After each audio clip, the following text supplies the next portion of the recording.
రఘునాథ పాలెం మండల కమిటీని సమావేశం ఏర్పాటు చేసుకోవడం, సమస్యల గురించి చర్చించుకోవడం, తదనంతరం ఎన్నికల కమిటీ నూతన ఎన్నికల కమిటీని వేసుకోవడం చాలా ఆహ్లాదకరమైన వాతావరణంలో జరిగింది. దీనికి సంబంధించిన పూర్వోత్తరాలు కూడా మనం తీసుకున్నాం. మేము మా కమిటీ నాకు ఈరోజు చిన్న విషయాన్ని చెప్పిస్తున్నాం. మన జిల్లా ప్రధాన కార్యదర్శి గారు ఆల్రెడీ సెక్రటరీ గారు ఈరోజు రావడానికి కుదరలేదు.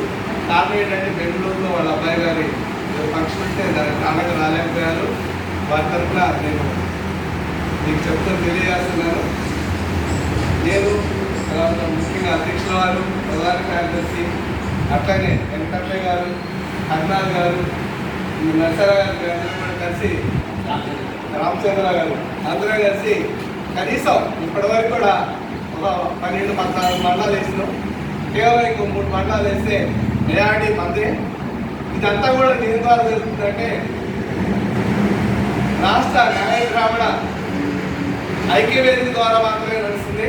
అది మీరు గమనంలో పెట్టుకోవాల్సి కోరుతున్నాం. ఇప్పుడు మేము చేసిన ఈ మండలాలన్నీ కూడా ఖమ్మం జిల్లా న్యాయ బ్రాహ్మణ ఐక్యవేదిక ద్వారా మాత్రమే ఈ సమావేశాలు, అలాగే మండల కమిటీలు వెళ్ళిపోవడం. ఎంత ఎందుకు చెప్తున్నాం అంటే ఇది రిజిస్టర్డ్ ఐక్యవేదిక అంటే ఎవరైనా రావచ్చు. ఐక్యవేదిక అంటే ఎవరైనా రావచ్చు, ఏ పార్టీ వాళ్ళైనా ఇందులో ఉండొచ్చు. ఐక్యం అంటే అందరూ కలిసి పనిచేసేది. ఇది రాష్ట్ర స్థాయి నుంచి జిల్లా స్థాయికి, జిల్లా స్థాయి నుంచి మండల స్థాయికి, మండల స్థాయి నుంచి గ్రామ స్థాయికి విస్తరించినటువంటి అతిపెద్ద సంస్థ. కొంతమంది ఈ మధ్య మండల కమిటీలు వేయడం జరిగింది. ముఖ్యంగా మన మండలంలో వేశారనుకుంటా.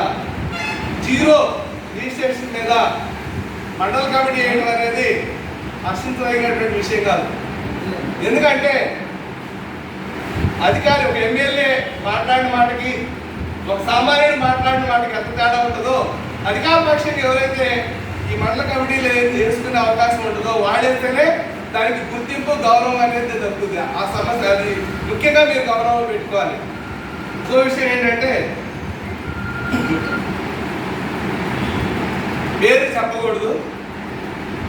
ఇదే రాష్ట్ర ఐక్యవేదిక ద్వారా మన ఖమ్మం నగరంలో మీటింగ్ పెట్టుకొని, భారీ ఎత్తున మీటింగ్ పెట్టుకొని ఏకగ్రీవంగా కమిటీని వేసుకోవడం జరిగింది. అందులో భాగంగా ఈ కమిటీ కూడా కేవలం ఐక్యవేదిక ద్వారా మాత్రమే జరిగింది. అందులో ఉన్న సభ్యుడు మరి అతనికి ఏమన్నాలో నాకైతే తెలియట్లేదు. అధికార వ్యామోహం, మరి ఇంకేమైనా ఆలోచన, లేకుంటే గుర్తింపు కోసము నాకైతే తెలియదు. కానీ మొత్తం మీద అయితే నాకంటూ ఒక ప్రత్యేకత ఉద్దేశంతో 0 బేసిస్ మీద కన్వీనర్గా తానే నిర్ణయించుకొని కమిటీలు వేయడం అనేది మేము హర్షించకపోతే దాన్ని ఖండిస్తున్నాం. అంతేకాదు మరి అతని గారికి ఎవరైతే కన్వీనర్గా పరిచయం చేసుకుంటారో గతంలో పోయిన నెలలోనే అతనికి కన్వీనర్గా రాష్ట్రం నుంచి తీసుకున్నటువంటి అనుమతి రద్దయిపోయింది. ఫస్ట్ అసలు ఆయన గారికి అవకాశం ఇవ్వడం జరిగింది. మీరు మండలంలో ఉన్నటువంటి, జిల్లాలో ఉన్నటువంటి అన్ని మండలాల కమిటీలు వేసుకోండి అని చెప్పేసి ఆర్డర్గా లిఖితపూర్వకంగా రాసిస్తే కనీసం చేసింది శూన్యం, 0. ఏ మండలం వేయలేదు. వాళ్ళు టైం అయిపోయిన తర్వాత మేము కూరుకొని మండలాలు వేయడం జరిగింది.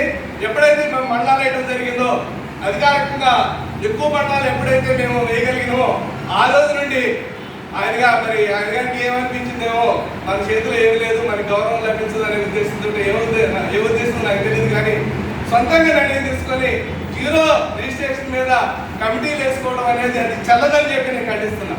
ఎక్కడైతే ఇక్కడ ఏదైతే జరుగుతుందో, ఈ కమిటీలో ఏదైతే సభ్యులు ఉన్నారో, ఈ కమిటీలో ఎవరైతే ఎన్నిక కాబడినారో వాళ్ళనే రాష్ట్ర న్యాయ బ్రాహ్మణ ఐక్యవేదిక ద్వారా జిల్లా కమిటీ నిన్నగాక మొన్న ఎన్నికైనటువంటి జిల్లా అధ్యక్ష కార్యదర్శుల కార్యవర్గం ద్వారా నియమించబడినటువంటి అధికారిక సంఘంగా నేను చెప్తున్నా.